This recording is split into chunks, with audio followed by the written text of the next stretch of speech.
Hi! So in today's video, I will be talking about the 6th book that I read in January. I had a pretty decent reading month. I read my first 5-star book, a few 3 stars, and my first 1-star book, aka the worst book that I have ever read. So let's talk about it. How I'm gonna do this is I'm gonna go from 1 star, the worst book that I read this month, to 5 star, the best book that I read this month. Yeah. Okay, let's go. The 1 star is Cue the Boy Band. I hate this book and I wish I never picked it up. My reaction 95% of the time while I was reading this book is, what the fuck did I just read? This book is about fangirls kidnapping their idol gone wrong, which sounds really interesting. I actually didn't plan to read this book at all. I was just bored one day at work, so I decided to went on Script and I found this audiobook. And I thought the premise was really interesting, so I was like, why not? Anyway, fuck this book. There are so many problems. There are so many wrong things going on in this book. The fat shaming, homophobic, racist, and just shaming in general. Bro, the author went on for like pages telling how ugly this guy is, you know, the guy that they kidnapped. Because in this boy band, the band name is the Ruperts. And it's because every guy in this band name is Ruperts. And this guy that got kidnapped is the ugliest Rupert of them all. And I know that for a fact because the author just would not stop talking about how ugly he is. Okay? And the reason why he got kidnapped in the first place is because one of the girls ran into him. And she was so excited to see him because he is her fave.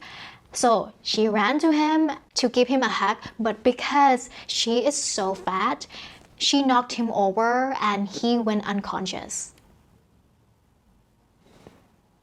What? I don't want to talk too much about this book because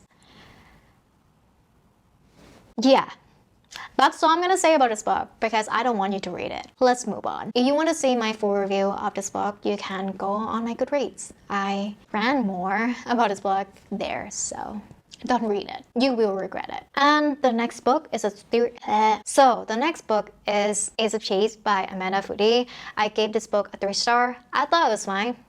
It was fine. I didn't like it as much as I thought I would. If you don't know what this book is about, it's about a girl named Anne who went to a city called City of Sin to find her missing mom. And you know, her mom, before she disappeared, she left Anne a note saying that if I don't come back within 2 months, I'm dead. And if you need any help, you can go find a guy named Levi. And now it's been 2 months and her mom still hasn't come back. So she was like, shit. Oh shit. So she went to see Levi. And turns out Levi is a 17-year-old who happened to run a gang called the Iron. Yeah.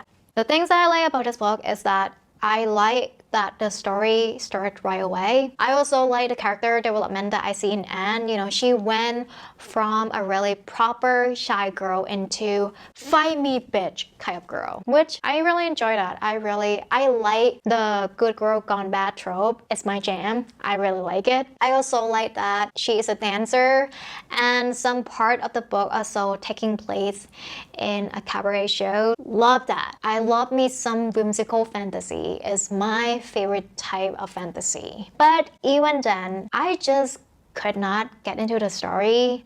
I just find the plot is really one-dimensional. I don't know if that makes sense. You know, there's like usually with like one-dimensional, three-dimensional, we talk about characters, but I don't know if I can talk about that like with plot, but it just feels one-dimensional to me. I couldn't get into the story and I didn't care about any of the characters, especially Levi. I don't really like him as the love interest. He is supposed to be this scary gang leader, but in the book, his actions, the way he acts, just doesn't present him as a scary leader dude at all. To me, he just seems like a 17-year-old boy with problems, and he really needs to go to therapy. And this is a personal preference. He also has a gambling problem, and I have problems with men with gambling problems. It ain't cute.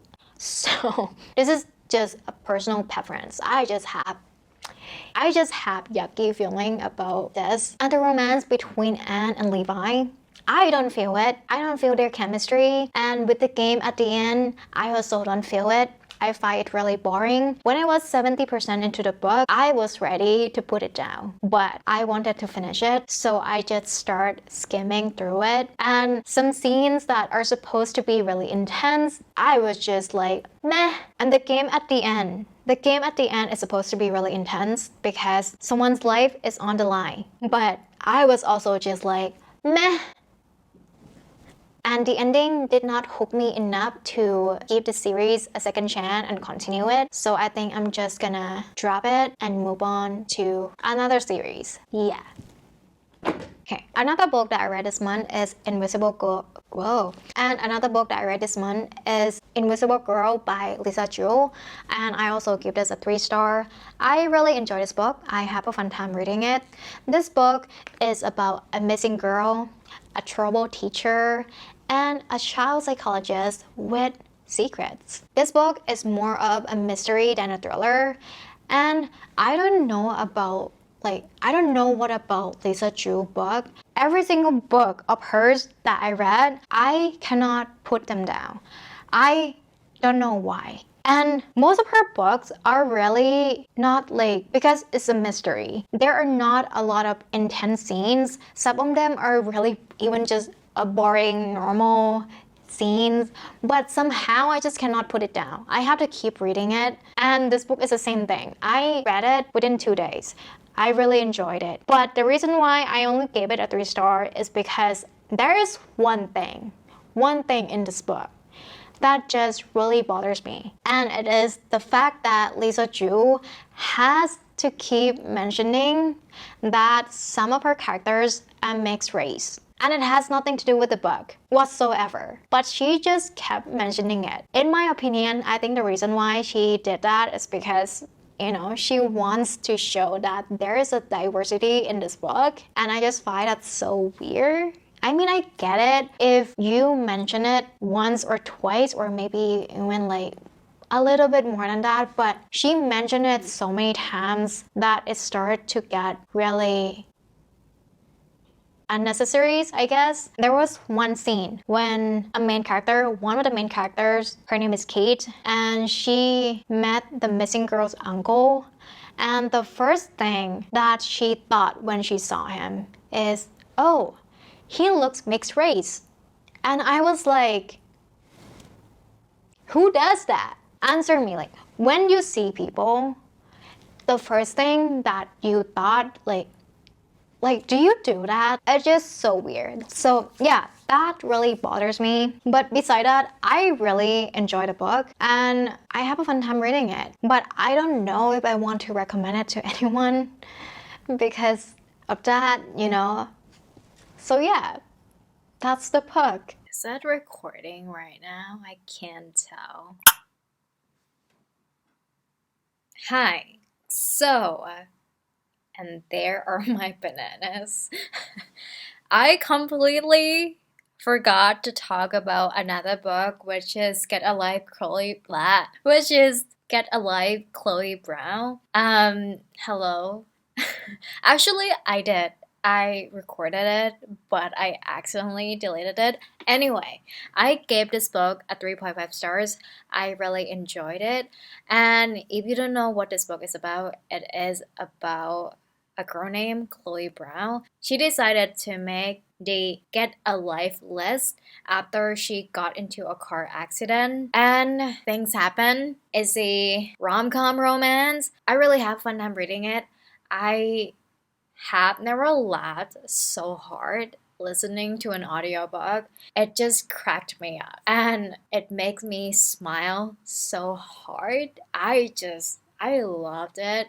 But the reason why I don't give it a 4 or 5 star is because Red just reminds me so much of someone I know in real life, and I got pretty uncomfortable while listening to the sex scenes because,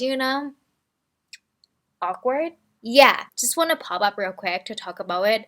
And I really recommend this book to anyone who like rom-com. I enjoyed it. And I wish that I was gonna say, I just wish that the person in real life that I know didn't exist, but that is harsh. So I just wish that it's not this way. I wish I could just read it and don't have that person pop up into my mind while I was reading about Red, but it happens. So anyway, yeah, that is my thought on Get Alive, Chloe Brown. And the next book that I read in January is Kingdom of the Wicked by Carrie Maniscalco. Bro, I gave this book a 4-star. I ate the romance up. This book is about a witch named Amelia who is hunting down a serial killer that murdered her twin sister with the help of Wrath, one of the princes of hell. And he is hot as hell. If you are going to read this book for the mystery, you are going to be disappointed because it is predictable and it sucks. But did I care? No. Because I am here for the romance, okay? I ate it up. I ate this enemies to lovers romance up like what? Like rice? Because I love rice? Why cannot come up with something better than rice? Anyway, I ate it up. I fucking love it. I was so invested in their relationship. And Brad is just a fun love interest to read. He's so sassy and he's so playful, but he also is really respectful. He also has a really cute side of him. There's one scene that I really love.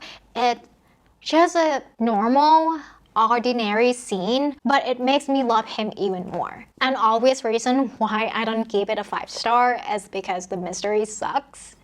But I don't fucking care. I don't care, okay? I don't care. I'm just here for the romance. And I am super excited for book 2. If you like paranormal romance between a witch and a prince of hell, if you like enemies to lovers romance, check this out. Check this out. This book is now one of my favorite fantasy romance, and Wrath is also now my husband. And the last and the best book that I read last month is Monday's Not Coming by Tiffany D. Jackson. This book is wow. All I have to say is if you haven't read it, you are missing out. So I recommend checking trigger warnings before getting into the book. This book is about a girl named Claudia. She is trying to find her best friend, what happened to her, because Monday just suddenly disappeared out of thin air and no one knows where she is, nor give a shit about her. Claudia is basically the only person who noticed that Monday is missing. This book is the first YA mystery / thriller that I ever rated a 5-star because as much as I love thrillers, they never really make a big enough impact on me for me to rate them 5 stars. But with this one, it hit me hard. Like it hit me so hard because while I was reading this, it made me think about my life as a kid while I was living a pretty good life and just enjoy my childhood. There are kids who are going through unimaginable things that kids shouldn't go through. And even now, it makes me think, as I'm filming this, there are kids that are going through abuse or things that, no one should experience. It also makes me angry because in this book, there are adults, grown-ass adults, who mishandle things and it costs someone's life. And the sad thing is that that is what's happening in the real world, where things could be prevented, but because people don't give a shit and then someone dies, Anyway, I have to admit that I was hella confused with the timelines, the before and after, and before, and then after. It was so confusing. And then it hit me. And I was like, whoa, Tiffany D. Jackson, Hermione. That's why she wrote it the way she did. What? If you haven't read this book and can't handle the hard topics that are talked about in here, I highly recommend it. The trigger warnings are child abuse, miscarriage, homophobic, bullying, and a lot more. Like I mentioned, check the trigger warnings first, and if you can handle it, read it. It is such a good book. Yeah. Leave a star emoji down below if you get here this far and let me know either the worst or the best book that you read in January. I would love to know. And if you like this video, you can subscribe or don't. You do you. And I'll see you in the next video. Bye!